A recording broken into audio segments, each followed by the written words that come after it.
From the Kiss 92.5 studios in Toronto, Canada. Ladies and gentlemen. This is Roz and Mocha. It's Roz and Mocha. What's going on? Hey guys, this is Bruno Mars. This is Selena Gomez. The Chainsmokers. Lady Gaga. Calvin Harris. Celestia Cara. This is Ed Sheeran. You're listening to my boys Roz and Mocha. Roz and Mocha. My boys Roz and Mocha. The Roz and Mocha Show. Between Roz and Mocha, who is your favorite? Mocha. Roz. You guys are so funny, man. Congratulations, Lisa! Wow! You just won $1,000. That's amazing. Y'all just made my entire morning. Keep it up. You guys are awesome, man. This is the Roz and Mocha Show podcast. Hey, Mocha. Yes, sir. You ready? You know it. Let's do the news. The Roz and Mocha Show podcast. News break.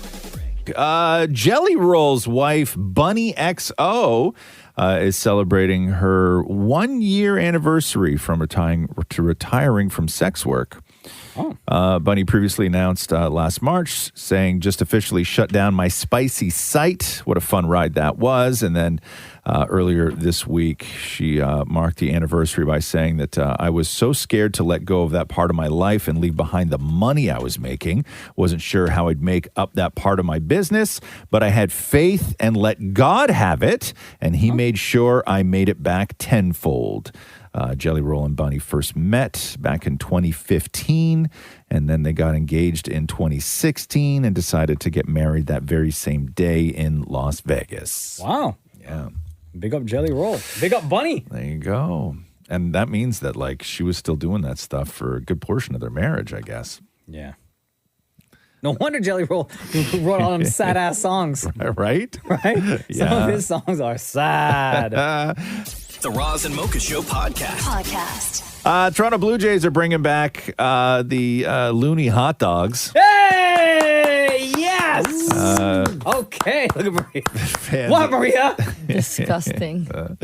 Fans attending can get hot dogs for $1 on Tuesdays. Yes! According to the website, 693,865 hot dogs were sold last year during Looney Hot Dog Days. However, there is a limit of 4 dogs for $1 per transaction. This starts April 9th. Okay. But you can go back and get another 4 and back and get another 4. Yes, you could. Absolutely. Or if you have somebody in your life like Maria who doesn't eat hot dogs, you drag her ass in line and then she gets your extras. Well, that's what I did last year. I got you guys all the hot dogs. Yeah. What'd you eat that day? Yeah, like chicken fingers, right? I got chicken fingers.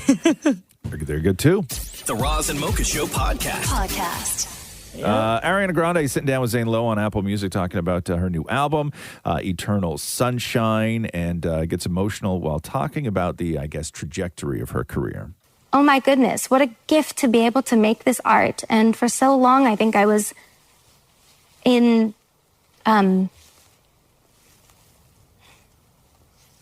hiding from it, hiding from my success or from what comes with it.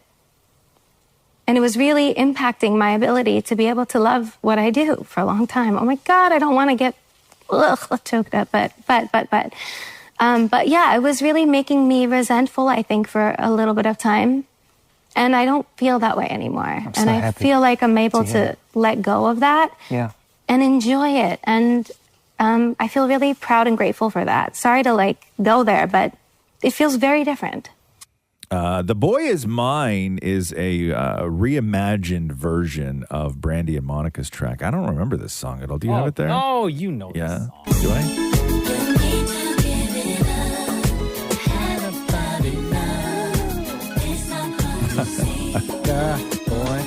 It's the first time I'm ever hearing this song. No, you know this song, bro. I don't. How have you not heard? You've probably made out to this song. No, I can guarantee you that. No. So I guess she has done a reimagined version. First, here's, you want to play Ariana Grande talking about the track? Yes, Okay, here she is. The Boy Is Mine. The original's a classic. Yes, I love that song. I've always wanted to reimagine that song in some kind of way. Why on this album? Where were you when you came up with the idea of wanting to add to that? When I saw my fans' reaction to Fantasize, because they love it so much. So this one was an extension of that.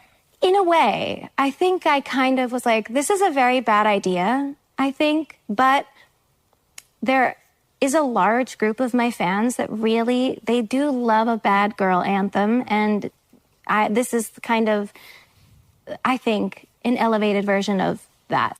Okay. Ariana Ariana Grande, The Boy Is Mine. How can it be you and me? My people to be, can't unsee it. But I don't wanna cross no sea. I'm usually so unproblematic, so independent. Tell me why. Cause the boy is mine. Something about him is made for somebody. Kind of mid. Yeah.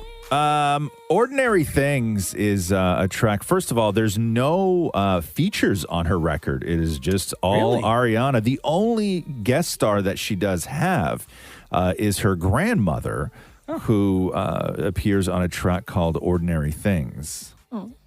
She sing? No, I think it's just like a conversation or a voicemail. Or Voicemail at Is the it a end of the voicemail? song. Yeah.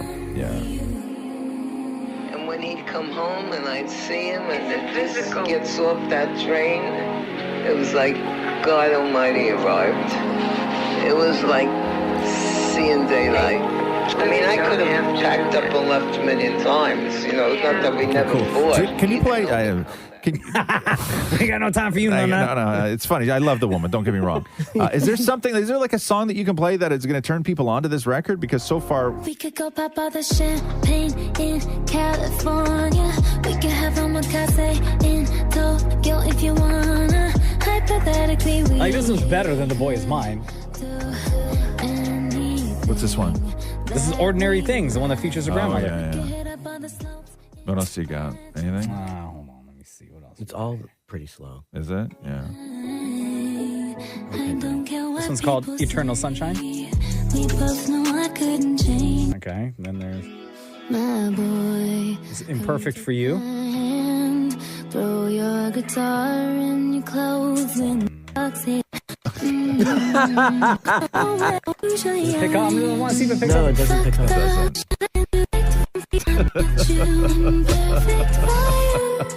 Let's go Hoping. how could we? Okay. Then there's one called We Can't Be Friends. I didn't think you'd understand me. There we go. There we go. There we go. Thank you. Back to just pretend. You cling to your papers. All right, there you go. All right. I don't mind that song. New album from Ariana Grande. Took Out a right bit, now. but we got there. Yeah. Okay. Up tempo. I like it. Thank you.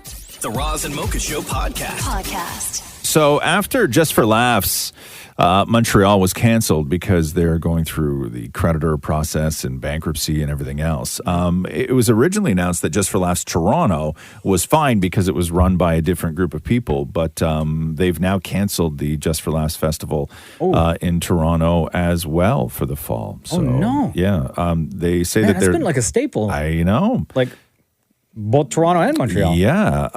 They're hoping that both festivals will resume in 2025 once it is finished with the restructuring of the business. So there you go. That's that.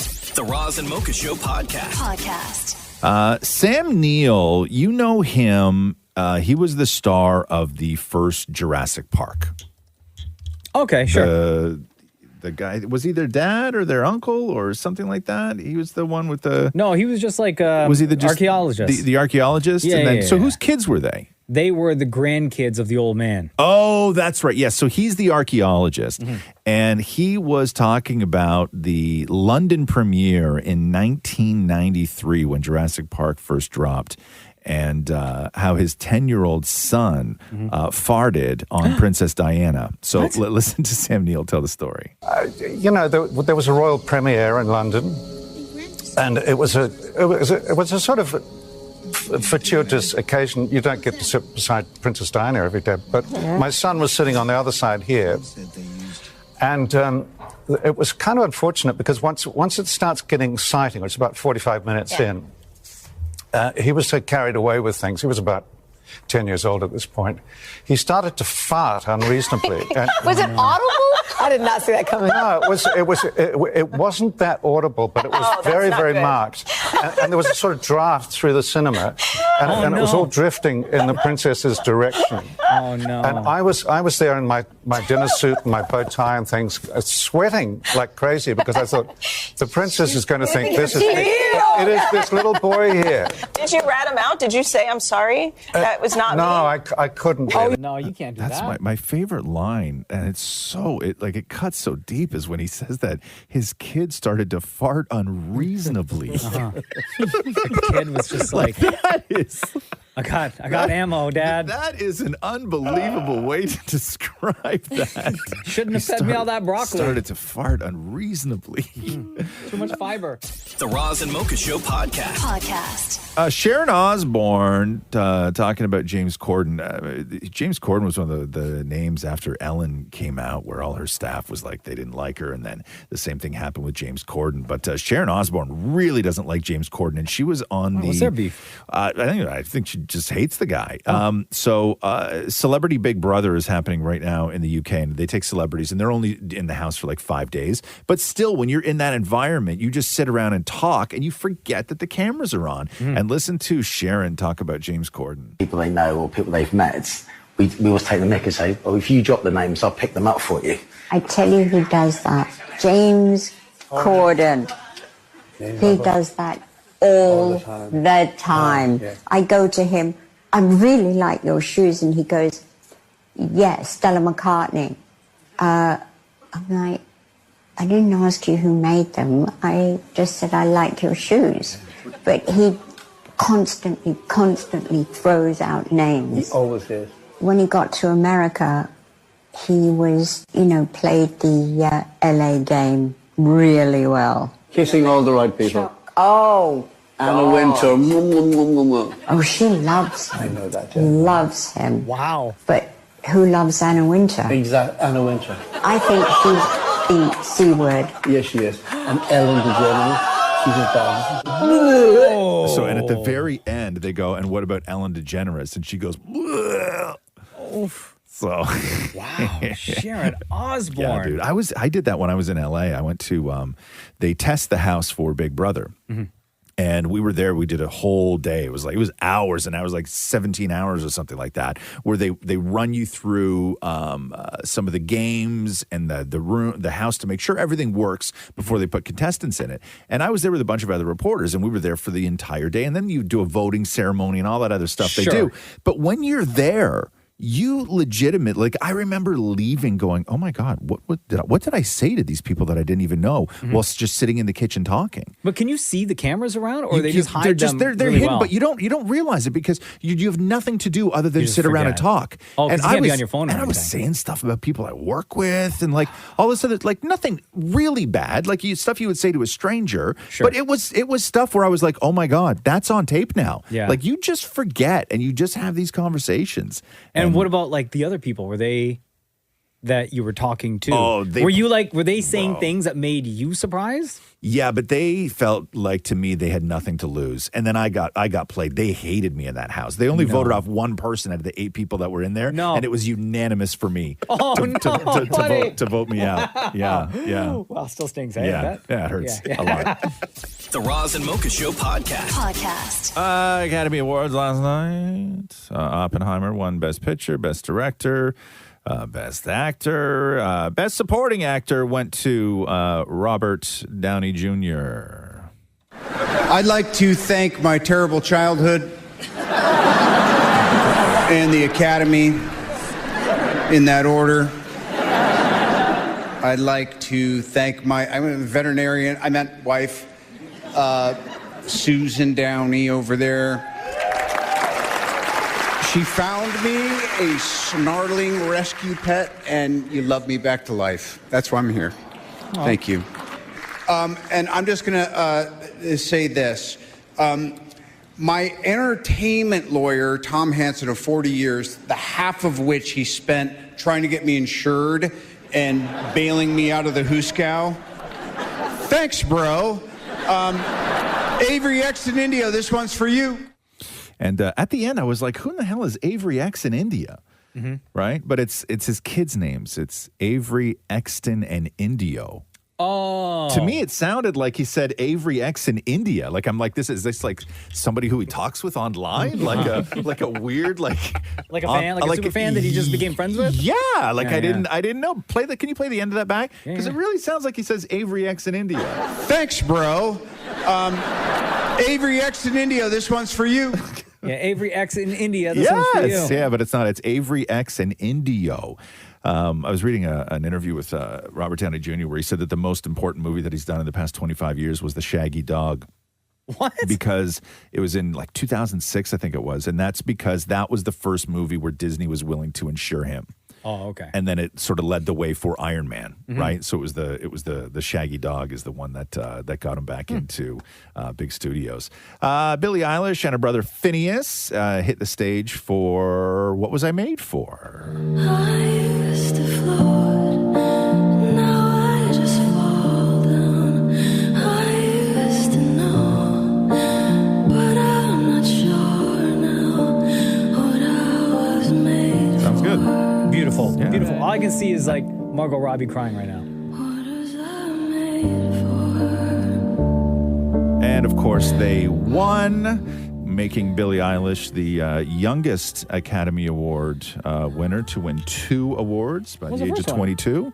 She won for that other song they did. The Bond movie. The Bond, yeah, thank you. Oh, Yeah, right. yeah, Like yeah. a couple of 2 years ago, I think. I think so, something like that. Yeah, wow. it's their second win.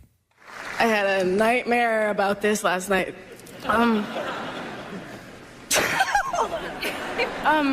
Thank you so much to the Academy. I feel like I just didn't think this would happen. I was not expecting this. I feel so incredibly lucky and honored. Thank you to Greta. Where did you go? I love you. Thank you for this. I'm so grateful for this song and for this movie and the way that it made me feel.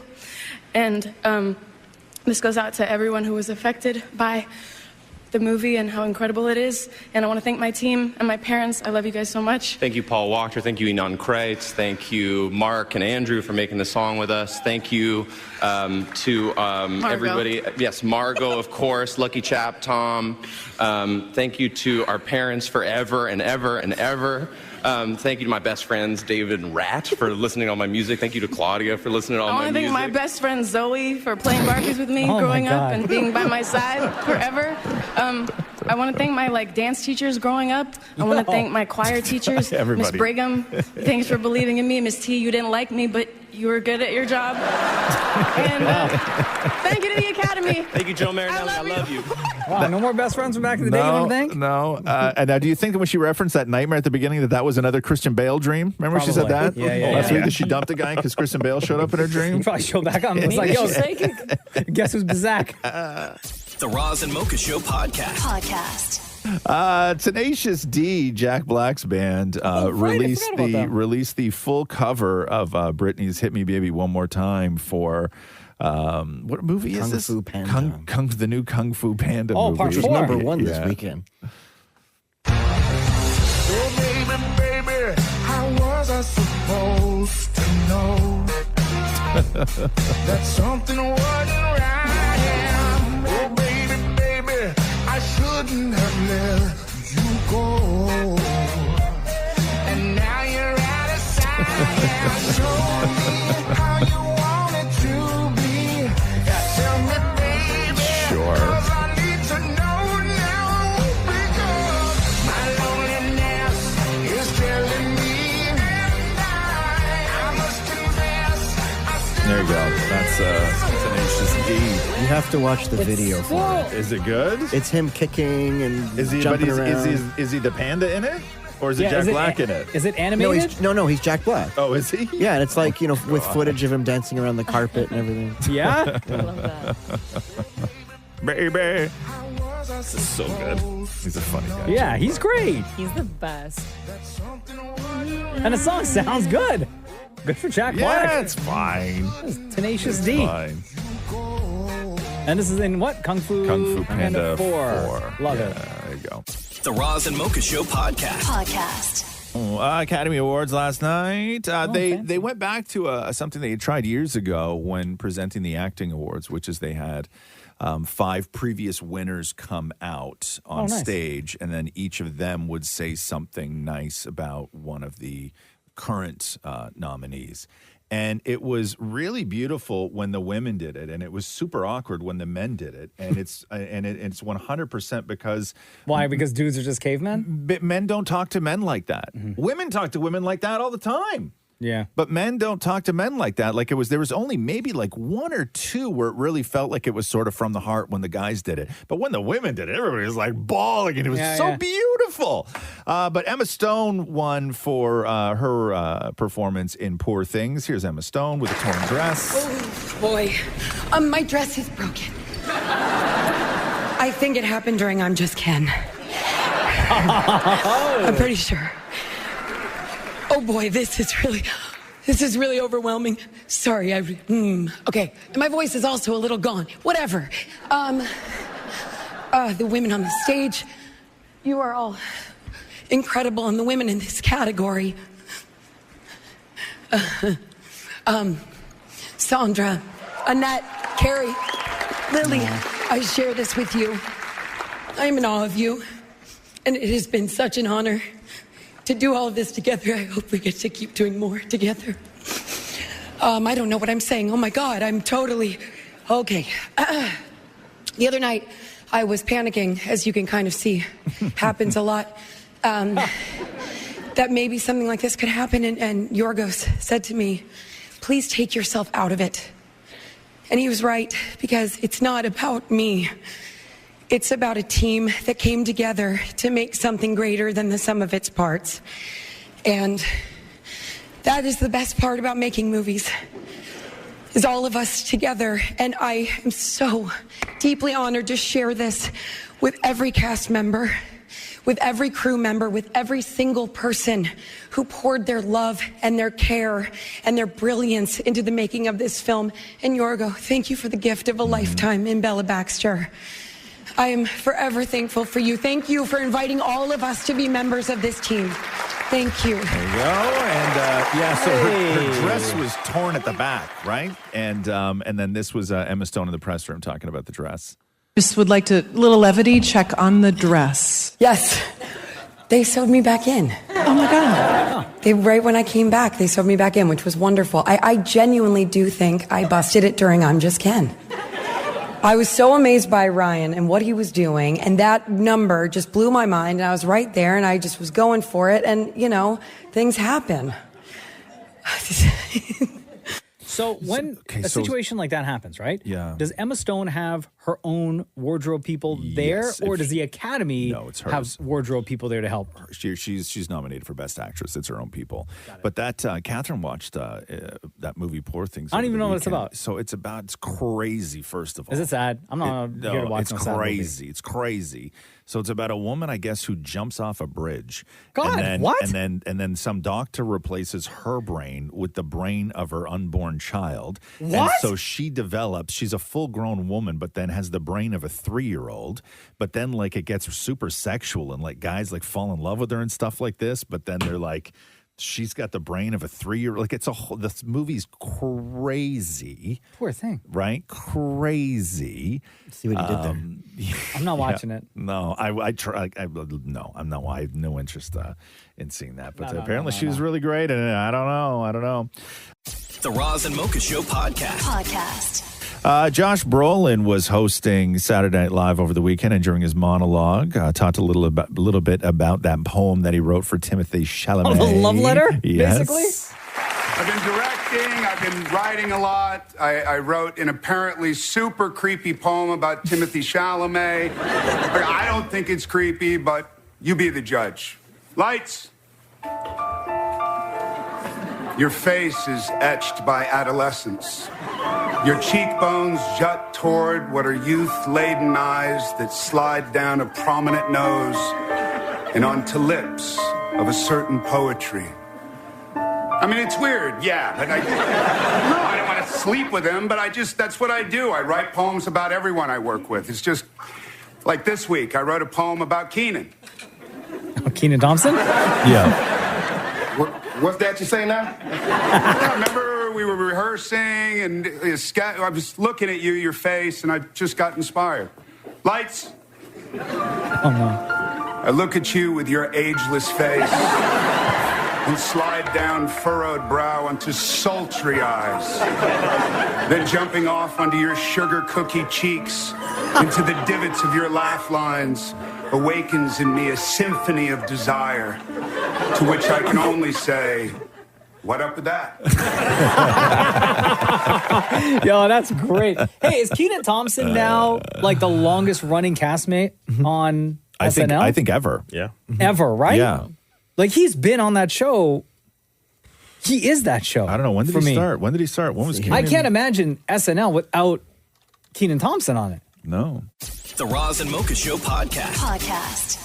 Academy Awards last night. Let's go to Emily Blunt and Ryan Gosling, who were presenting an award. And, of course, you have the whole Barbie versus Oppenheimer fiasco that led to so much.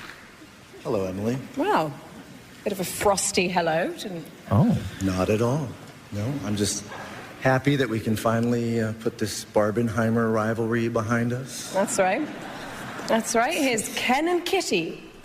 Just leaving all that fodder in the dust, guys, right?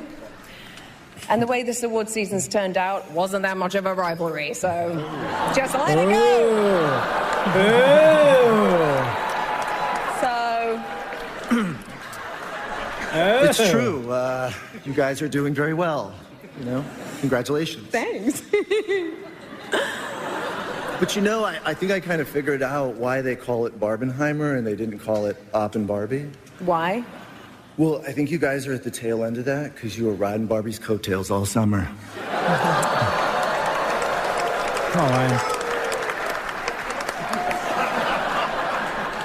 Thanks for Ken-splaining that to me. Oh, Emily Blunt.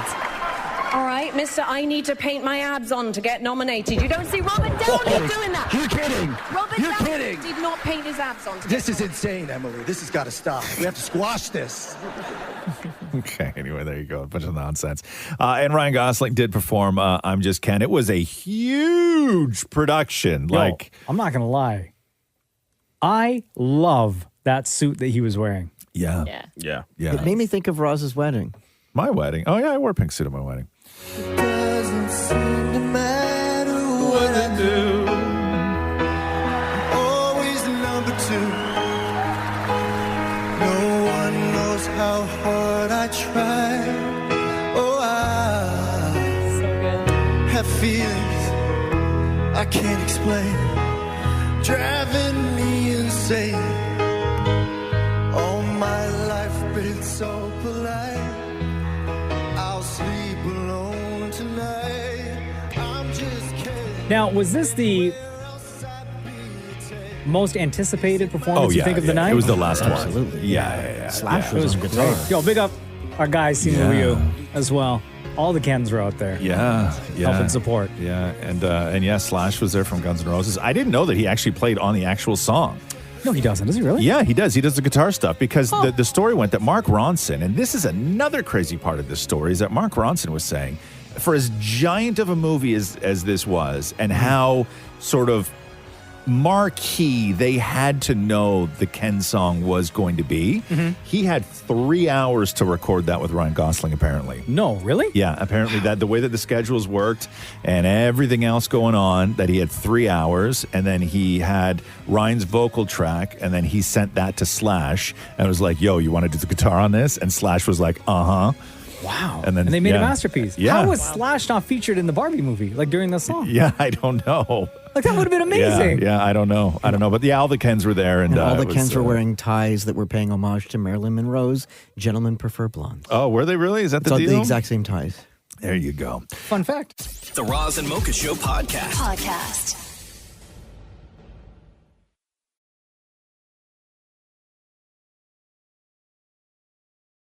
TikTok is using its all its power to sort of rally its troops, meaning the TikTok users, to oppose a proposed bill that looks to ban TikTok from the U.S. President Biden said on Friday that he would sign a bill into law effectively banning TikTok or forcing TikTok to sell, because what they don't want is ByteDance is the Chinese company that owns TikTok, and even though they were forced to have an American partner, the story is that ByteDance still can access and request any information collected from TikTok at any point. And so they are trying to fix that problem. And so TikTok has got everybody sort of rallying behind, like, don't kill TikTok. And what they've started to do is TikTok users have now started harassing members of Congress by flooding their phone lines. And apparently that is having an opposite reaction to it, where the congressmen are now getting so pissed off about this insane amount of harassment coming from TikTok fans that they're actually now leaning towards supporting the bill. And TikTok said in a statement, our statement on the latest TikTok legislation, this bill is an outright ban of TikTok no matter how much the authors try to disguise it. This legislation will trample the First Amendment rights of 170 million American users and deprive 5 million small businesses of a platform that they rely on to grow and create jobs. So it's not looking good for TikTok. What are we supposed to do if it goes away? How am I supposed to watch a hot guy shave? Well, you'll be fine because you're not in America. Oh, okay, you'll be fine. It's just like when it's just like you can't. I mean, TikTok. It's so funny. TikTok is owned by a Chinese company, but TikTok does not exist in China. Like they don't get to use it, right? But this it's is just the market they want to be in. Yeah. It's just like everywhere else, though. When you go and there's certain things that you can't do. I remember I was somewhere where there was something weird. I don't know where it was, where I couldn't access something on my phone, and it was really weird to me. Great story. Thanks. Yeah. I was somewhere. I did Tell it again. No, yeah. You guys know that time I was there and I did that thing. You can say, I was somewhere doing something and I can't remember what happened. Yeah, but that's true, though. I'm not lying. It happened. And then what happened? It happened. Nothing else happened. It just, that thing happened. And then I was like, and then everything was okay? Yeah, and I remember. Did somebody come and get you? Yeah, and I remember at the time being. Did you make it home okay? No, by yourself or with assistance? No, it was just interesting. Like, I remember at the time thinking to myself, wow. Okay, and then? Nothing. Okay. And then you were home. Yeah, and then I came home. Yeah. Okay, and I forgot about it up until this very minute. Wow. Yeah. Funny. That didn't make it into your memoir. No. No. Yeah, I was just like, I thought it was interesting, though. Like, I was somewhere, and then I tried to do something, and then I didn't have access to that thing, and I was like, oh. Riveting. Yeah. You know, right? You, sir, are a great storyteller. The Roz and Mocha Show podcast.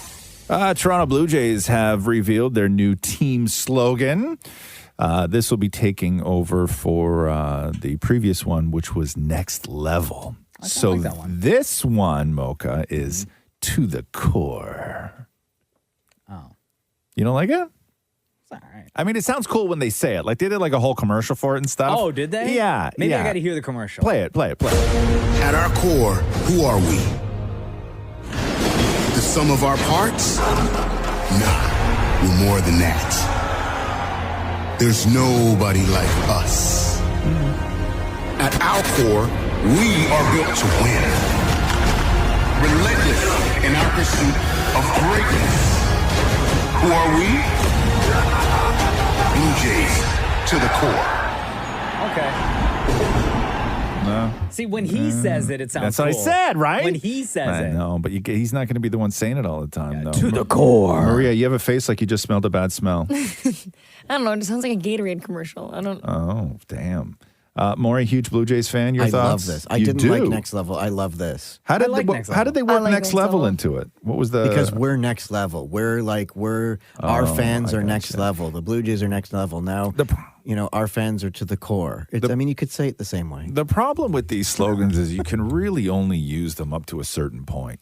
Like, you can't do the To the Core and Next Level if you're already out of a playoff spot, midway through the season. Right? Like, you can't say Next Level. No. When you know you're not even going to make it to round one. No. Yeah, you could say we're losing to the core. Yeah, no, but you just sort of run into some Jays, real though. problems. I'm right? here for it. To the core. Come on, Yeah, guys. This is our team. No, I'm good. Right? I'm good. Let's go. Maria, clap, man.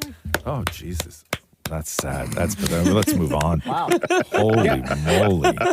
I can't wait. I can't wait till we do another disaster. Razamoka Blue Jays night. Yeah. And then the fans start questioning you, Maria. Damn. To the core. To the core.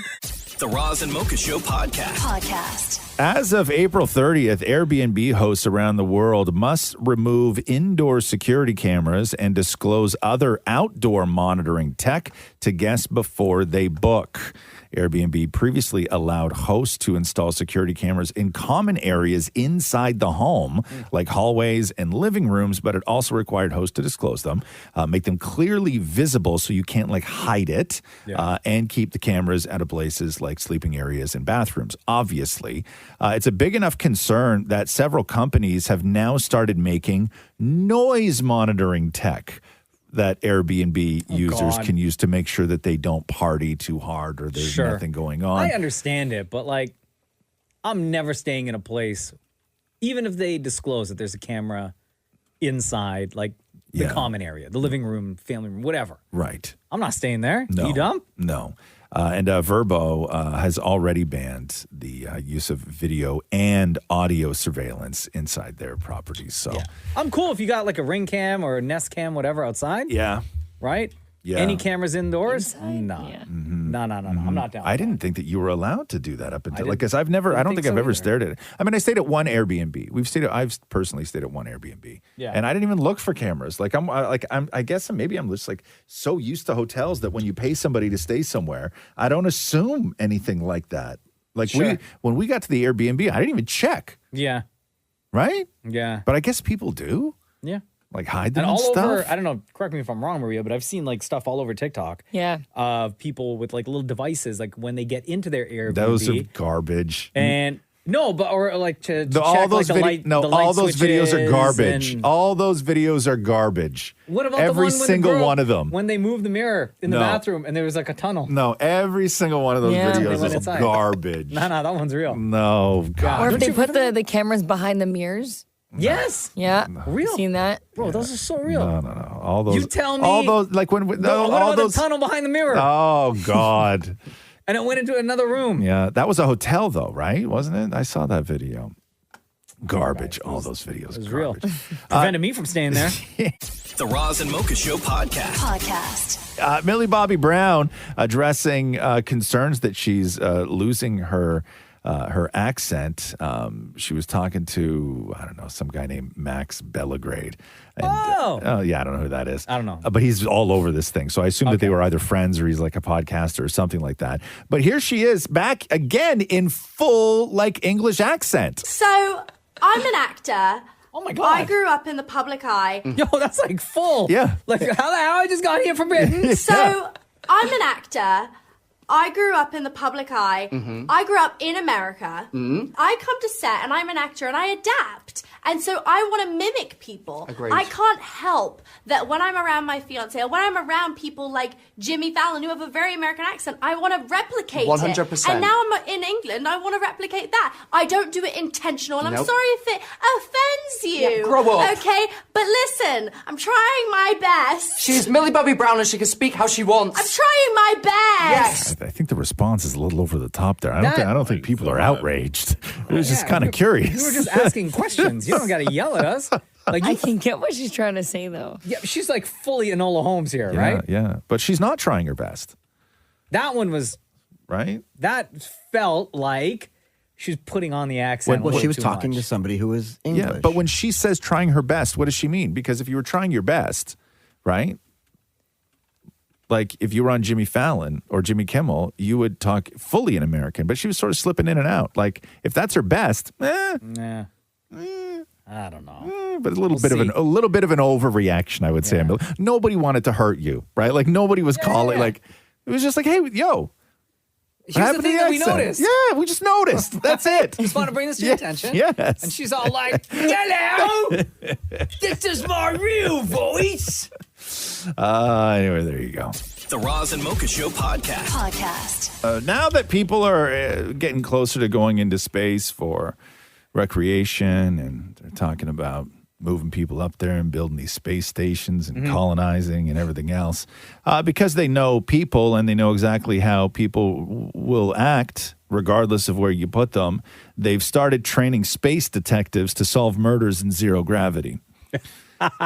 So yeah, that's amazing. A new CSI in space experiment revealed how forensic science would apply in blood spattering analysis in zero gravity. Along with real CSI investigators, the research team set out to explore the unique challenges of blood stain pattern analysis and how it sticks to something. Because if you stab somebody in space, the blood just floats. Yeah, right. And then it's gone. And then if it hits something, it's much more difficult in zero gravity to sort of remove it off something once it has settled. So now they're trying to figure out, like, I guess if somebody gets stabbed and the blood just goes floating away, it eventually lands on something, or you get a piece of paper and you just sort Hold of on like a second. catch it. What do you mean? If it lands on something, it's space. No, I mean like in a contained area. Yes, like on the space station or in like a zero gravity hotel or something. I don't know. Wait till we get CSI Space.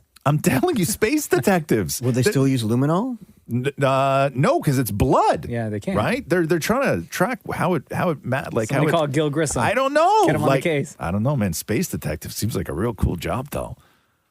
You don't think so? I guess, but yeah, floating around like that. There's so much science. Yeah, think but that's you can time to- get it on you too, though, right? Okay. Like. There's but no you such could thing as a probably, like- high-speed chase out there, is You there? could probably wipe it off. But what if it goes in your mouth and stuff? Like you just like if you walk into a crime scene, imagine, right? Just gallons of blood, just sitting there floating, just in the room. Yeah, and then you got a duck and a void. Yes. Yes. Bobbing and weaving. Yes. Anyway, that's what's happening. That's where we're going. That's where we're headed. All right, Space Detective. The Roz and Mocha Show podcast. Jason Kelsey and Travis Kelsey have apparently won the 2024 iHeart Podcast Awards for Best Podcast. Here are this Kelsey brothers. New news, Trav. We won Podcast of the Year! Get the fuck out of here. We did it! We won Podcast of the Year? According to iHeart Podcast Awards, we did. Podcast of the Year is it's big. Listen, this is an incredible honor, especially for two jabronis like us. To receive an award like this is beyond humbling, and we would be remiss if we didn't immediately thank all of the 92%ers out there, aka Swifties, who voted for us to win this award. Thank you guys for everything. And we truly do have the best fan base in the entire world. Thank you guys for voting every single day of every single month and every hour. Listen, we absolutely love making this podcast each and every week, and it is beyond rewarding when we get to find out that it resonates with so many people out there, and that they get joy out of it, because we sure put a lot of that into it. And you guys make this show what it is. We truly appreciate you guys. To the 92%ers, thank you guys as well. And to our production team and crew, we can't not thank Wave. We love you guys. What's that mean, 92%ers? That's like their thing. But what does it mean? I have no idea. Oh. I only just started listening to the podcast. Oh, nobody knows? No. Oh, they say it a lot. They do. I don't know It's what all that in means. the description. Hold on, let's look it up. Oh. Who are the 92?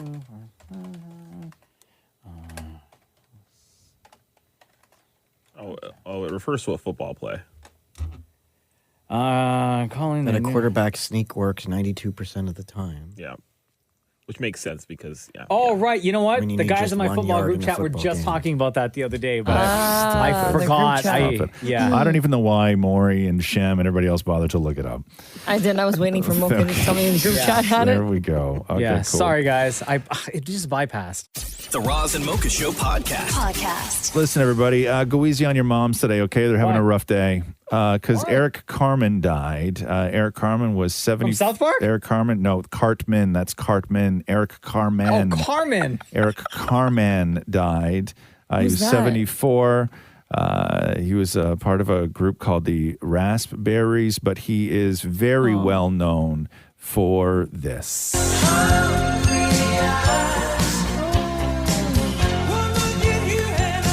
All right. Hungry Everybody, please go easy on your dirty dancing obsessed mothers today. Not a good day for them. Didn't he have another hit too? Hold on, let's right. enjoy this one. Bro, why are you rushing Cartman for? Sad day in South Park. Yeah. right? When's the last time you watched Dirty Dancing? Oh, I don't know, years. Yeah. You? No, it's been forever, but I suspect it didn't age well. Oh, no. I mean, not at all. These hungry eyes. Oh, that makes I me know. sad. Right? My Dirty Dancing group chat? I so know, sad. I know, So sad I today. know. He also did All By Myself. Do you remember that? Oh, it's my anthem right now. Maria's theme song.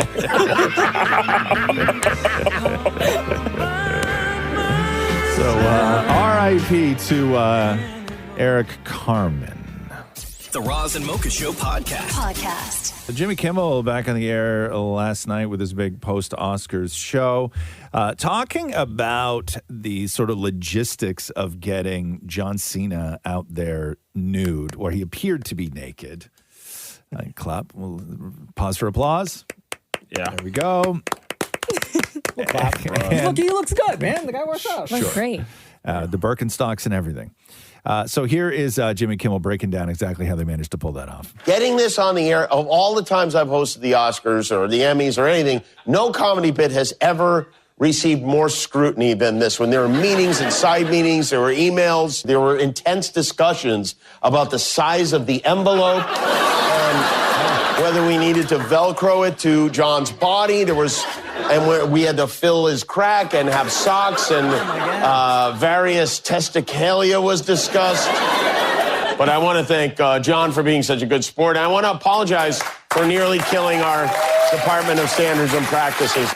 And then later in the show, Dwayne "The Rock" Johnson stopped by to talk about the moment backstage when The Rock came face to face with a nearly naked John Cena. I had a crazy moment with you last night, actually. It was kind of weird. I'm coming off the stage with a partially nude John Cena. Yes. And we're going through this little alley, and then there's you and John Cena. I'm like, I feel like I might be fighting, so I might be wrestling here in a second.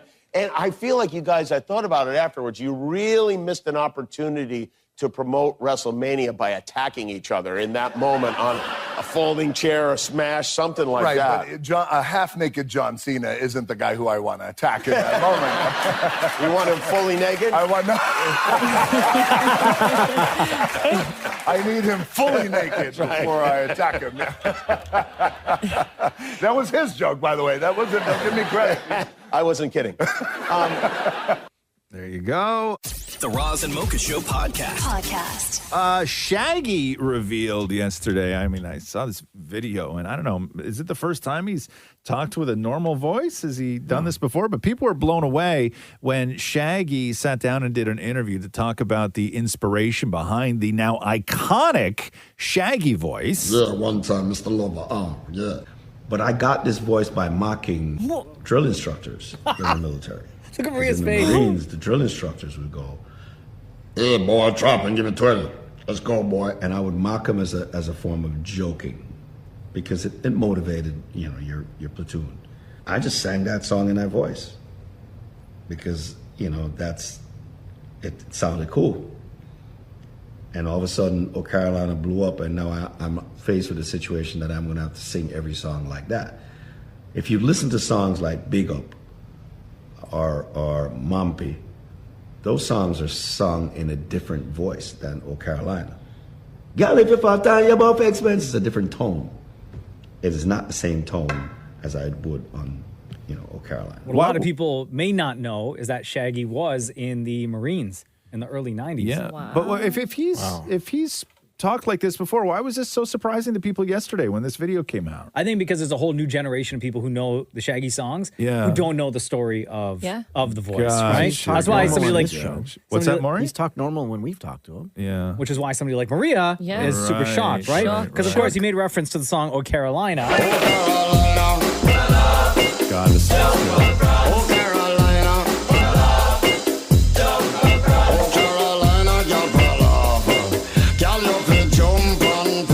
So that's the voice that he's talking about in that clip. And then he made references to a couple other songs where he's like, well, if you listen to these ones, my voice sounds a little bit different. I mean, still sounds like the same guy. Yeah, it kind of still sounds like him though, right? It's just not as harsh. Right. It's not like as forced, I guess. Yeah. Right. And then the other song, Mampi.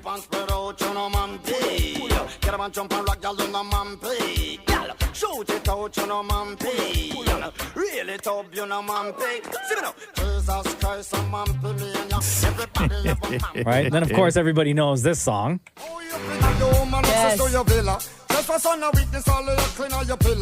Right. I guess once you know the gimmick and you know people are going to like be into it, right?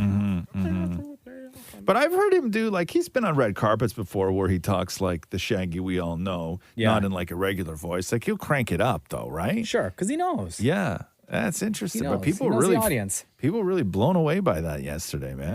The Roz and Mocha Show podcast. CNN is now, quote, reviewing all handout photos previously provided by Kensington Palace.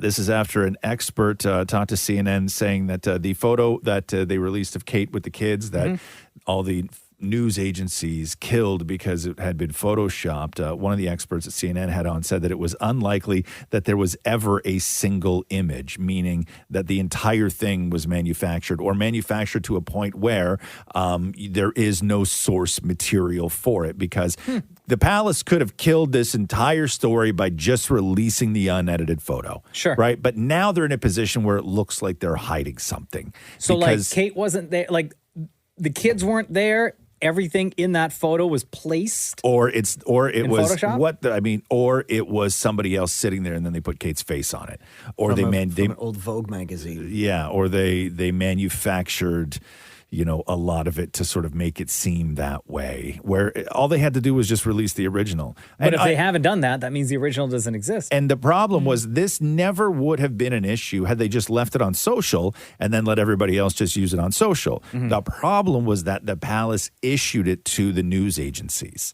Right? They sent it to them to use. Had they just stuck it on social and people were like, hey, this looks manipulated, nobody really would have cared because it's just on their social. Yeah. But when it's an official release, that's when everybody starts picking it apart. So now CNN is reviewing all photos that have been issued by Kensington Palace. Can you imagine that's your job? Yeah. I got to go back now in the archives and look know. at every single thing? Yep. Because all those ones of the Queen, when people said she was sick, but they released all these pictures with like all the grandkids and the great grandkids and everybody else. Bro, that's like all around. thousands of photos. I know. That's somebody's job. I know. Damn. I know. The Roz and Mocha Show podcast. Man, I don't know if you've been following what's going on in Haiti, but it is like descended into absolute chaos down there. So the prime minister resigned, who can't even fly back into the country because everything is shut down. So all of Haiti is now pretty much being run by a gang leader who goes by the name Barbecue. Oh my God. So Barbecue. Oh, this is what Jamaica was like. So they were the big meeting was in Jamaica. Yes. Yes. And they're in like, Kingston. hey, everyone, we need help. Yeah. So hey, world, we need help. Barbecue earned the name for his love of burning people alive. Wow. He's got a military background and sees himself as some sort of revolutionary. Amid the rise of Barbecue, video has emerged that shows members of his cannibal gang eating people. Oh, my God. One journalist on the ground said cannibalism is not widespread, but definitely an indication of the worsening situation. It definitely happened on a few occasions. The gang violence is so bad down there that it has displaced already 362,000 Haitians. Over half of them are kids. So, my God. And so the president was assassinated. Yeah. The prime minister resigned. So there's one, like the only sort of power structure that is there right now in Haiti is this gang, who also went to all the prisons and just let everybody out. So right? what do you do? No, what do you do? How do you go in? What do you do? Uh-huh. Yeah. I think there's like 3,000 Canadians in Haiti right now. Oh, like, my gosh. like peace workers and stuff. Like people went down who are still rebuilding from like earthquakes and that kind of thing. They can't go in and just like scoop them up. You can't even like you can't fly a plane into Did they Haiti lock right down now. the airspace as well? Yeah, you can't fly in. There's like no in, no out. Because Barbecue's got the whole place on lock. The whole place on lock. That's yeah, scary. it's crazy. The Roz and Mocha Show podcast. Yesterday in Hollywood, Lenny Kravitz got his star on the Hollywood Walk of Fame. There's two great clips. One, Denzel Washington. Who knew Denzel and Lenny Kravitz were such good friends? But here's Denzel Washington alluding to the fact that maybe he and Lenny Kravitz actually had sex. What? Wrote some stuff down, but I'm just riffing. He's a friend. I wrote down the definition of friend. I looked it up, Webster. A person whom one knows and with whom one has a bond of mutual affection, typically exclusive of sexual relations. Well. Oh, Lord. A companion. Oh, Lord. And then you got it. And then Lenny is a lot of things. He's a freak of nature to look that way at his age. He's just like, he's a sex symbol for so many generations, but he's also somebody's dad. And Zoe Kravitz took her moment at his Walk of Fame ceremony to just roast his ass off. I've seen the way you show up and take care of the people you love. I've seen your incredible dedication to your art, but mostly I've seen through your shirts. According to my dad, if it doesn't expose your nipples, it's not a shirt. Used to embarrass me when you'd pick me up from school as a kid, but I gotta say at this point, I respect it. You really do pull it off. Your relationship with the netted shirt is probably your longest one, and it works. Big up to you, Zoe Kravitz. Wow. That was great. That's so good. That was good. Damn. What do you think your kid's going to goof on you for when he gets to the age of where he can goof on you? Do you have like a thing or a way you dress or something you do?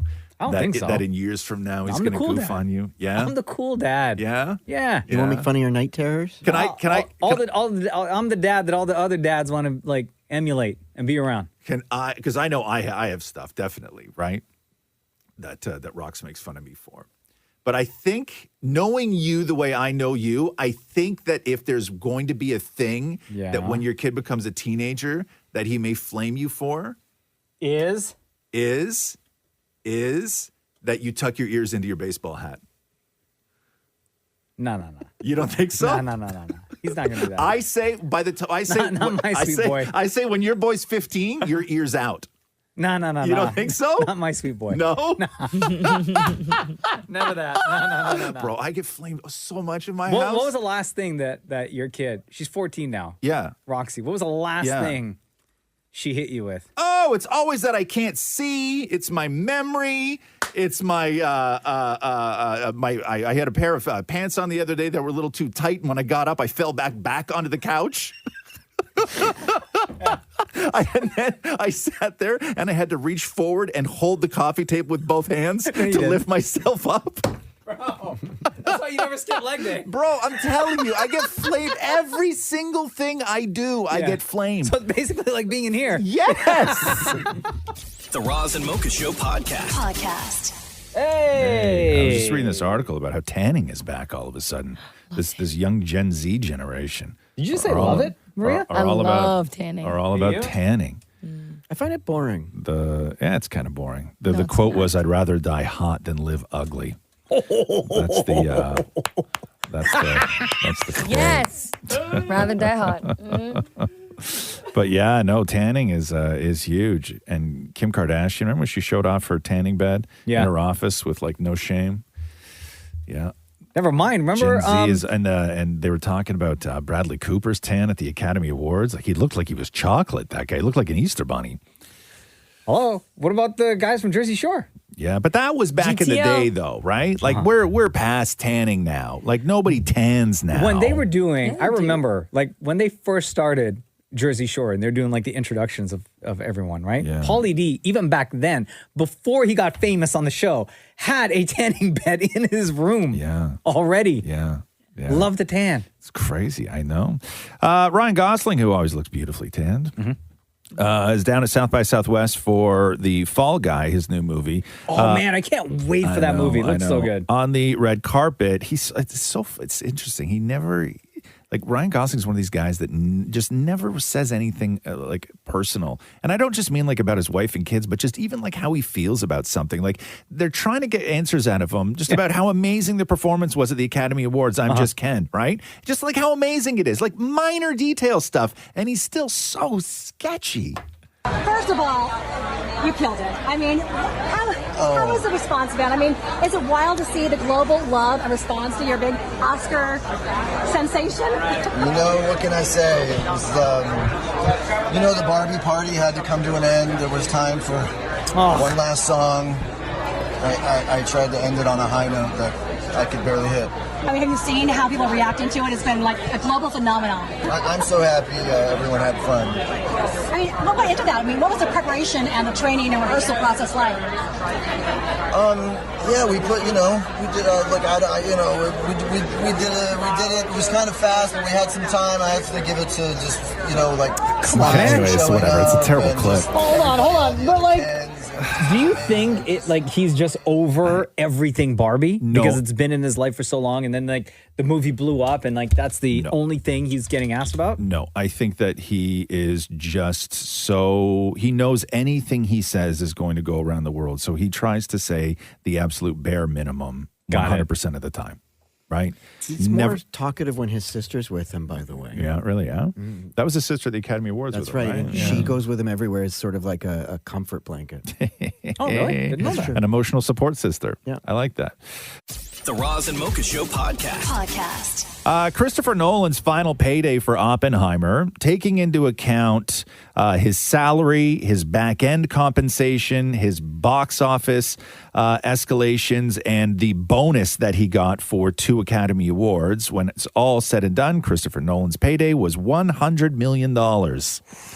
The entire budget for Oppenheimer was $100 million. Oh, my God. He made as much as it cost to make the movie. Yeah, they recouped that and more. Yeah, $958 million. It was actually, it's the highest grossing Best Picture winner since 2004's Lord of the Rings, The Return of the King.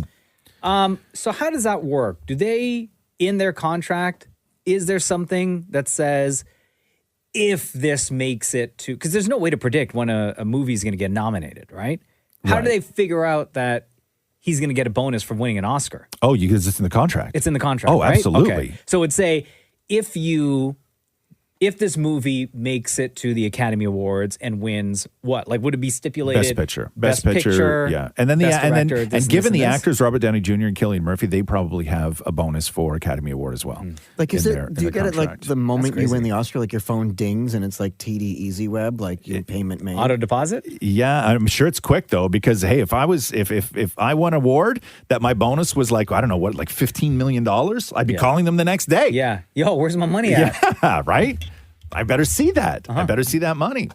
The Roz and Mocha Show podcast. So a few years ago when Sharon Stone released her memoir, The Beauty of Living Twice, in the book she told a story about how during a meeting when she was doing a movie back in the 90s, a producer encouraged her to have sex with her male co-star in order to improve his acting on set. So basically, I guess that he was implying that there was sexual tension between the two of them and it was ruining this guy's performance, and she was advised to have sex. So now she's actually naming in an interview who that producer was and who the actor was. So she's talking about the 1993 movie Sliver that she did alongside Billy Baldwin. So here's a clip from the interview. He called me to his office with a box of malted milk balls under his arm.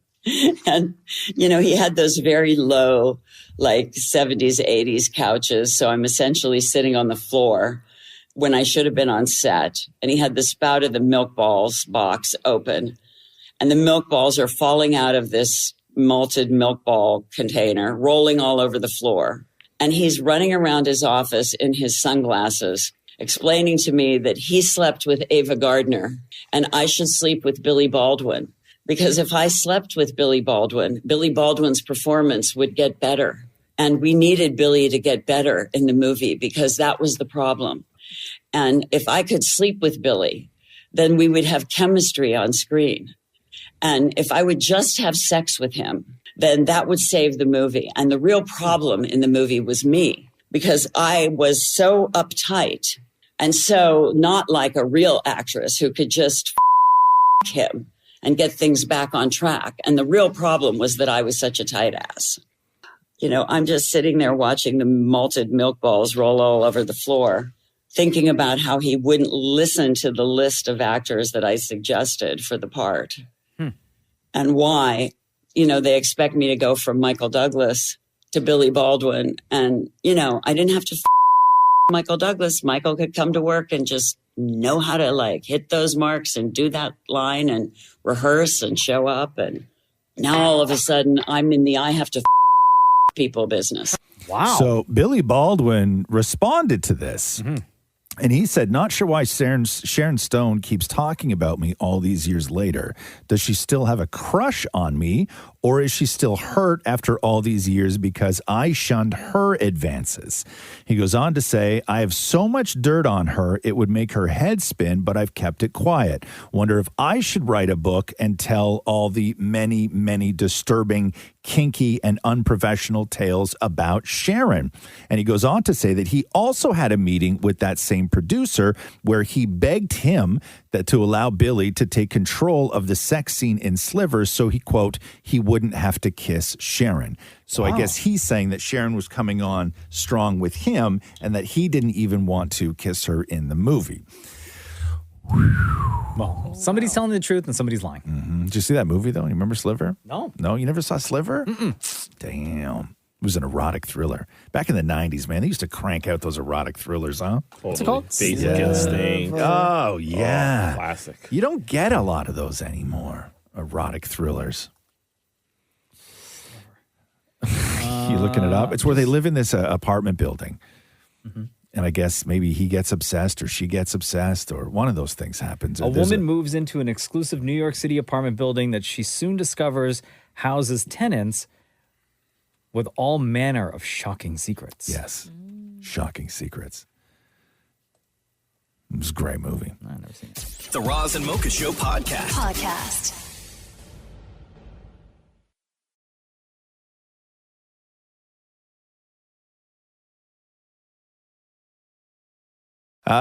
New science on what ultra-processed food does to your brain. So studies are finding links between ultra-processed foods and the changes in the way we learn, remember, and how it affects our body, not only our bodies, but our brains as well. So they say new research suggests links between ultra-processed foods such as chips, a lot of cereals, and most packaged snacks at the grocery store, and changes in the way we learn and remember. They say these foods can act like addictive substances. Researchers say that some scientists are proposing a new mental health condition called ultra-processed food use disorder. Diets filled with such foods may rise the risk of mental health and sleep problems. It's not good for you, man. That's why I had to cut out chips. I know. Cut it Why'd right out. you give them all to me? Because I know you're going to eat them. And you ate them, didn't you? Yeah. Sorry, I can't remember. Yeah. Oh, God, it's so good, though, huh? I know. Chips are the best. They're just the best. What have you substituted chips with? Have you put something else in your life that if you would go for a chip that you've decided to go for instead? No. You haven't, huh? No. Cheese? Is cheese a good substitute for chips? No, Jenna bought these. Not really. I can't remember the name of the popcorn. It's not Smart Food. It's like another brand. Buddha? Boom Chicka Pow. Maybe it's that one. I love that one. What's that? Maybe it's that one. It's like a healthier version of a popcorn. Yeah. Is it, though? Yeah. So I had a Is couple it? handfuls. Popcorn's actually not that bad for you. It's the butter that's bad for you. Yeah. Because there's a lot of like things that are labeled veggie whatevers that are literally no veggie. No. Yeah. Right? Like that just doesn't exist in it, but they make them veggie colored and they sort of taste like veggies, but they're not veggie. Although the other day I had Twizzlers. Oh, here we go. How many Twizzlers? Why are you eating Twizzlers? Who eats licorice? A lot of people. I love licorice. Really? I love black licorice. What grown-up eats? When you're not at the movies, who's eating licorice? I felt so bad when I ate the licorice. Where did you even find licorice? I just had it. You had licorice at home. Hold on. Jenna just texted me about the popcorn. It's called Okay. Lesser Evil Popcorn. Oh. That's the brand. Lesser Okay. Evil. Why do you have licorice in the house? What are you doing? It was just there. It was in the. We didn't know it was there. It was just there, man. Who put it there, though? To me. Like we probably just had it from I don't know when, but it was there, and then found it, and it was What do you like mean you found it? Because you went looking, you threw out all your chips. Yeah. Right? And you went in there. I went looking for snacks. Looking for something. Yeah. And then it was like crinkle, crinkle. Oh, what's this? Yeah. And then Yeah. get it down from the shelf. And it's like, now, did you oh. eat it just right there in the room, or did you take a couple and go for like a walk and go sit somewhere and enjoy it? No. I ate like from Just standing there? Yeah. Yeah. Now, did you pop one in the mouth and then take one for the road? Hey, yo. Hey, come on now.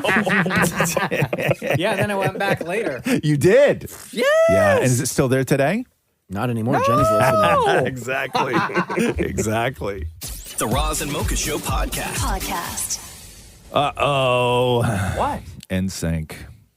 They broke were up on again. Stage. No, they did not. They we'll were? we'll get to NSYNC on stage with Justin Timberlake in just a second. Oh. But we knew that when he was doing all those interviews for his new record, he was teasing a lot about an NSYNC reunion, and then it turned out that when they were in the studio with him, the rest of the guys from NSYNC sang backup vocals on a Timberlake track. So right? It's come to now, huh? Yeah, they were the backup band. And that song is called Paradise. And so here is a little bit of how that sounds. Cause I waited, I've been waiting forever, right here for this moment, between you and I. What does that sound like? Feel the rain on your skin. Natasha Bedingfield. Oh, yeah? Totally does. It's a theme song for the Hills. Unwritten. Yeah, something like that. Anyway, so that's Paradise. I don't mind it. And then at his I'm a JT show fan. in LA, a big curtain came up and the guys from NSYNC were there and they did like a couple actual NSYNC songs. They did like a montage. This is the first time since 2013 that they were all together on the same stage doing something. But that was like a one-off, right? Because that's when Timberlake got the Vanguard Award. So before that, it was like their heyday when they were all on stage. So everybody's like, they hang on to that 2013 show, but like that was like a one-off as well. Like that wasn't when they stopped touring. And then you fast forward to this week. And then you fast forward and here they are.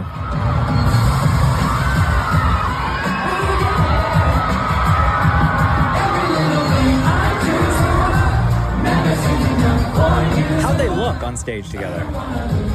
Right. I think they look fine. Yeah. Right? I think they all look good. They're all in good shape. They look tour ready. Yeah. Yeah. Well, they got to be. Yeah.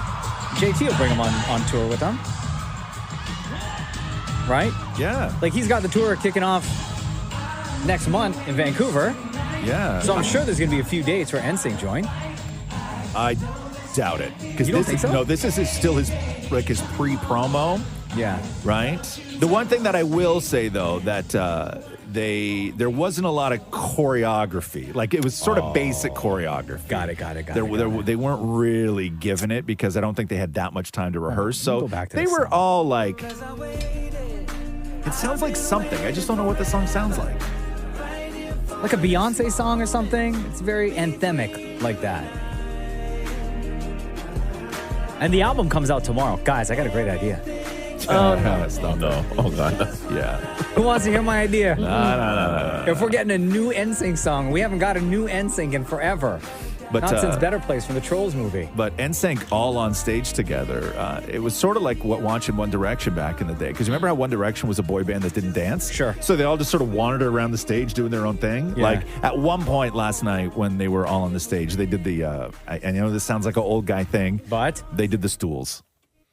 What? Where they all sat on stools. Oh, okay. I like that. Yeah. I don't mind that either, but it's, you They know. need a break. They need a rest. Yeah. They Rest brought them hips, they brought the them stools legs. out. Yeah. Anyway, who wants to hear my idea for tomorrow? No one does. JT releases his new album. Happy about the NSYNC being all back together? Like, is this good? Like, is I like it. sort of nostalgic Sure. and makes you feel good? Yeah. The Roz and Mocha Show podcast. 77% of people think that they should always be allowed to order off the kids menu. What? Because some places don't allow it, right? Some Maria, the places only are- one clapping. Why, Maria? Give us your answer. Because before Ross sometimes you continues. just want chicken fingers and fries. I was just going to say that, Maria, where I will never order off the kids' meal if it's just a smaller version of something off the regular meal, right? Like I would never get the small burger and a few fries. I would. I would. But what you find in places, especially in hotels, is that they don't have chicken fingers, and I love chicken fingers. But on the kids' menu, there's always chicken fingers. Okay, so I understand Right? if it exists on the kids' menu and does not exist anywhere else, right? Then I agree. Okay. But if However- it exists in like adult form, why am I going to order the kids version? Maybe you're not as hungry. But I don't want to waste. Well, I guess sure. If you don't want to waste the food, A right? third of people said that they've tried to order off the kids' menu and have been rejected at least Really? once. Yeah. Rejected. They should offer. Yeah, maybe they should. Maybe restaurants should offer like smaller portions of all their meals, or like their most popular meals. Right. Sure. Like if there's an adult version of chicken fingers and fries. Right. And you get, let's say, 5 chicken fingers. Right. But there's a kid's version where you only get like 3 chicken fingers or 2. Yeah. And if you don't want to waste, Mm-hmm. just order from the smaller version. Right. I don't know. I think this know. also should apply at weddings. At weddings? What? What do you Yeah. mean? Like, I would love to have chicken fingers and fries at a wedding instead of the roast beef. Oh, instead of the beef or chicken or fish option that they give? But that's not on the menu. Sometimes you get to pick what you eat. Yeah, but I've never been invited to a wedding. Also, don't invite me to your wedding. Anybody? Okay, I don't go to weddings anymore. But I've never seen an option for chicken fingers. I've seen If an you're a option. kid, you get an option for chicken fingers. Oh. Yeah, then they should have. If they offer it to the kids, they should offer it to everyone. Yeah, like why is the kid beside me eating the chicken fingers? Then I have to sit there and eat the roast beef. Right. Were you about to throw hands with a 5-year-old? Like Let's trade.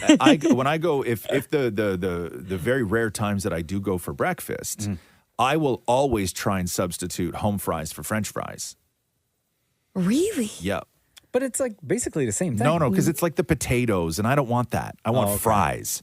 So No, I I always love say, home fries. can I get French fries instead of home fries? And some places are like, no. And I'm like, but the fryer's there. Yeah. All you got to do is take them out of the bag, toss them in. Yeah. Just one order. Like you're not making for the whole restaurant. Like just use it's another hand. Like maybe you grab the home fries with the left, grab it with the right.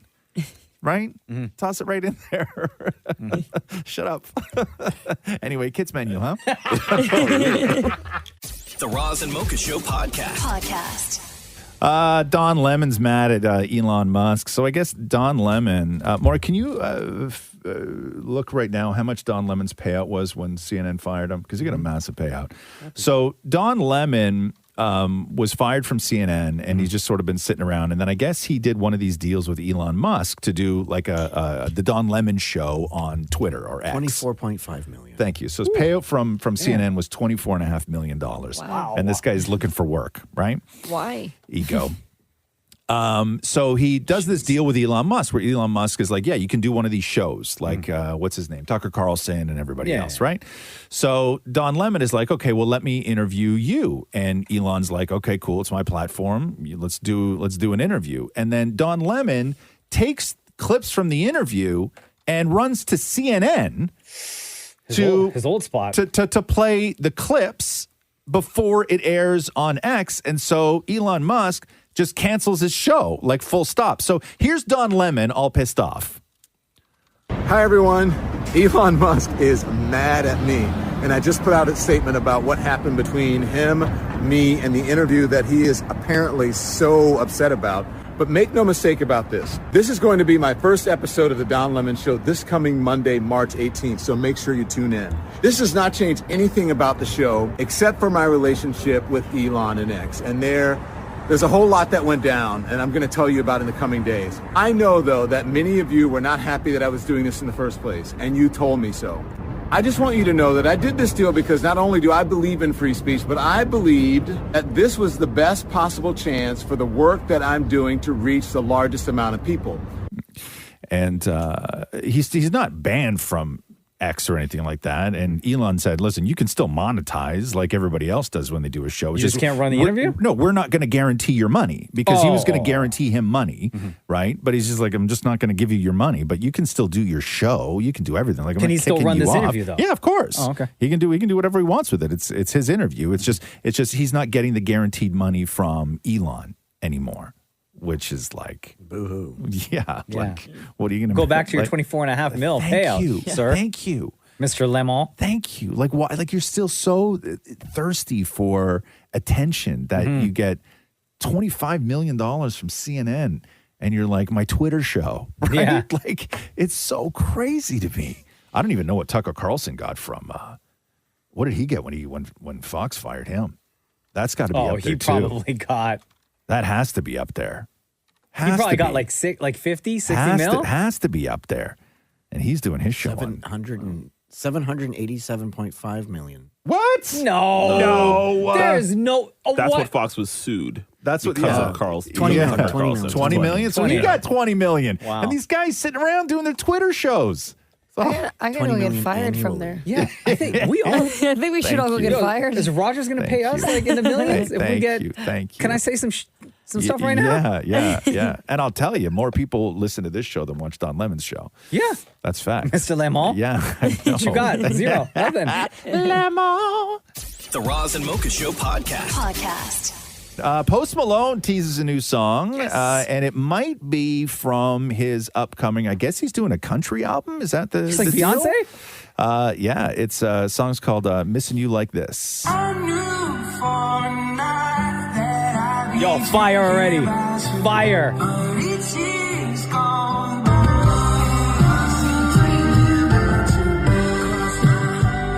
Yes, I'm here for it. Absolutely. Yeah, me too. It's really good. And he's good at country. Yo, Post Malone is good at everything. Yeah. He's like one of my favorite artists. He's so good. He hasn't released a track or an album that I did not like. And crosses so many genres and is accepted by so many genres. Yeah. And the people who are like megastars in those individual genres. He also looks great in short shorts. Yeah. He's bringing the micro shorts into his style. Yes. I love this. I'm here for it. Yeah, it's really good, huh? I don't care if the whole album sounds like this. Post Malone is that good.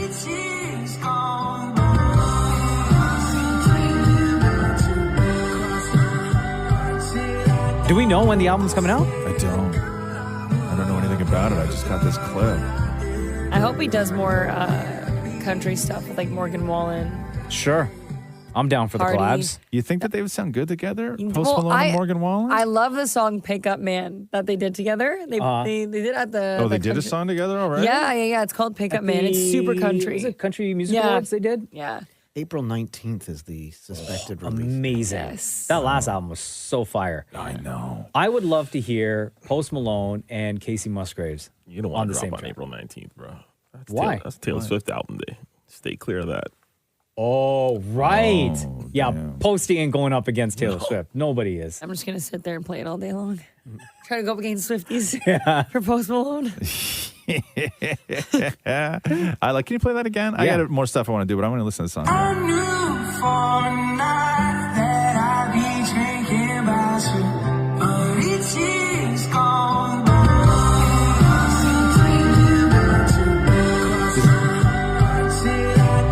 Does he say, because I've been drinking about you? Because if he does, that's such an incredible line. Oh, now I got to go back in here.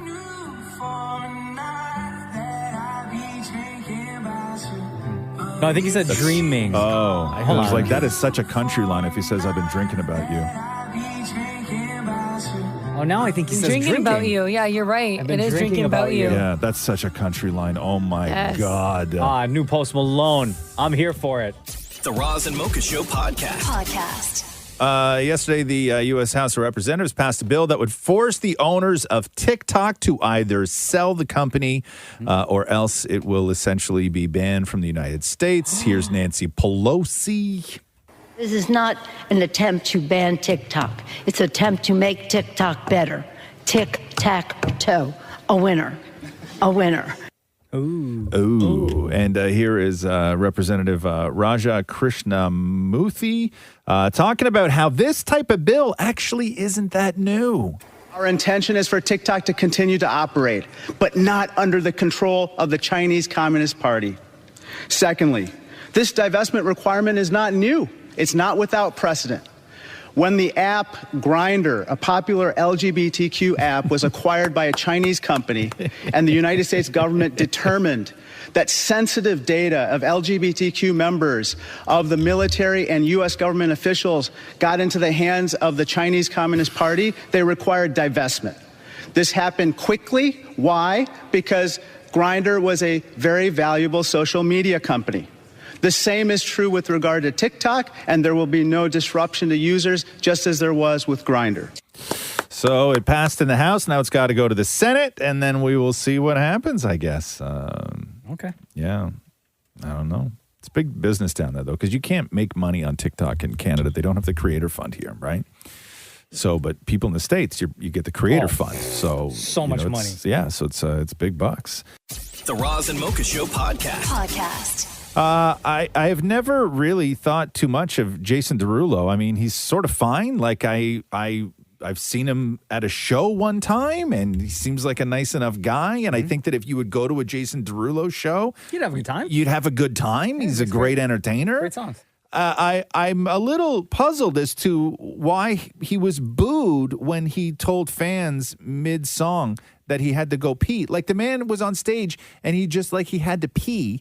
And then he was like, yo, I have to go pee. And he gets booed. Guys, I'm so sorry. But do you mind if I just go use the bathroom real quick? Oh, wow. Like, when you said he got booed, I didn't think it was like the entire place booed they him. turned on him instantly. Yes, Maria, go ahead. You had before the show. Oh, thank you. You have a job. That's like you getting up right now and being like, hold on, everybody. I got to go pee. And then leaves. And then it's also silent. don't know if it was pee, though. Does it? Well, then, I don't... Like something else hit. Hey, We're all now, assuming. yeah. He ran off that stage pretty quick. Did he? What huh? did you say? Guys, I'm so sorry. But do you mind if I just go use the bathroom real quick? He said I gotta use the bathroom real quick. I don't know. I think you still finish the song and then you say, I'll be right back. Pretend like it's a costume change and then go do what you got Not to do. if you've got to go. No. Listen, something was going on. No, not old- if it's percolating. How old's Jason Derulo? How old is he right now? Probably in his 30s. Jason Derulo is 34. 34. Okay, but so let's assume. I mean, I get Or it, it could right? just be I as simple get it. as he loaded up on water that day, right? Or like Yeah. Gatorade, But, like, and why- BioSteel, get but those It electrolytes could have up. been bad chicken. But why boo though? I don't understand the the booing's booing. a little Like, much. but they turned on him so fast. Yeah. Like there wasn't one person that was like, that's like if That's you, so Jason. No, if you listen back to it, he says it, and immediately they turn on him. Yeah, yeah, big time. Bathroom real quick.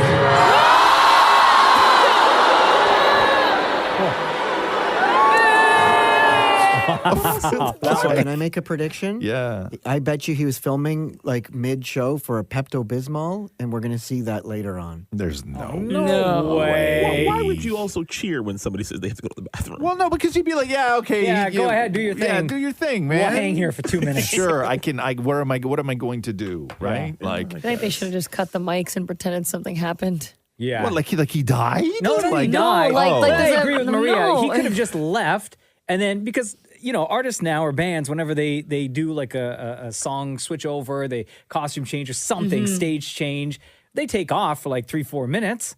Yeah, but this is relatable. Like this is That's like what the I most thought relatable too. thing Yeah, ever. I thought he was gonna like okay, guys, I'm just being normal He has here. to get in Some an sympathy? office meeting and is like, guys, I'll be right back. I just got to go to the bathroom. No, but he's performing though, right? Like it's a think it- show. It's his But I job. think that you sort of like think that your fans are going to have your back in a moment of being human, you Yeah. know? And you don't expect them to turn on you like that. Like I feel bad for the guy. Big time. What Jake, if Roz had to go to the bathroom mid-show? I've had to before. Yeah. He's got a towel or Well, that's what we just said. Yeah, I've had to do it before. Yeah. We've wrapped early because I got to go pee. The Roz and Mocha Show podcast. Jake Paul. So a lot of rumors coming out about and speculation about this Jake Paul Mike Tyson Can't fight on wait. Netflix in Can't July. Is it wait. July or June? July. July. Right? Netflix, yeah. And one of the things that came out was that it wasn't going to so much be a fight as an exhibition, meaning that they would be wearing headgear and like 18-ounce big sort of gloves. So it wouldn't really be like a fight. And that was part of the story that came out. And Jake Paul did a video where he's just sort of shooting down all the rumors. Just a quick message to the people who are complaining about the rules of me versus Mike Tyson. Some TikToker made a video making up all these fake rules. Me and Logan tag teaming him, us wearing headgear, all of this bullshit. If you believed that, you're a idiot and you shouldn't be allowed to vote. You shouldn't be allowed to drive on the streets and endanger other people. I feel bad for any dumbass who believed that. And I would never let my fans down in a fight like this and wearing headgear. Come on now, people. Okay. Wow, okay. So I guess it's like, but how many rounds and all that other stuff? Like, I'm gonna still watch. Like, yeah, I got Netflix. Yeah, no, yeah. Well, that's the other thing too, is that you don't have to spend on money on a pay-per-view, right? Yeah. It's just Netflix. Like, what's your excuse? Like, why would? Yeah, I'm not gonna spend. I heard of this thing. Stop. Don't. You can't even say that. You can't even say you heard of this thing because you have to do like a code of conduct thing. In this company, and every now and then they bring up, I got a friend who told me about this thing. Yeah, we could like watch stuff and how you're supposed to handle it. And if you're about to bring up that thing right now, but you haven't told your superior, then you've violated your code of conduct. Yeah, also, I have no idea what you're talking about right now. I have no idea what you're talking about. I heard about this thing. Yeah, I gotta meet a guy at 12 o'clock today at the park. Stop I gotta it. bring cash. It's not funny for anybody else except for you right now. Cash. I heard of this thing, guys. Stop it. Thanks for listening to the Roz and Mocha Show podcast. Catch the guys live Weekday mornings from 6 to 10. on Kiss 92.5 Kiss925.com. or download the Kiss 92.5 app.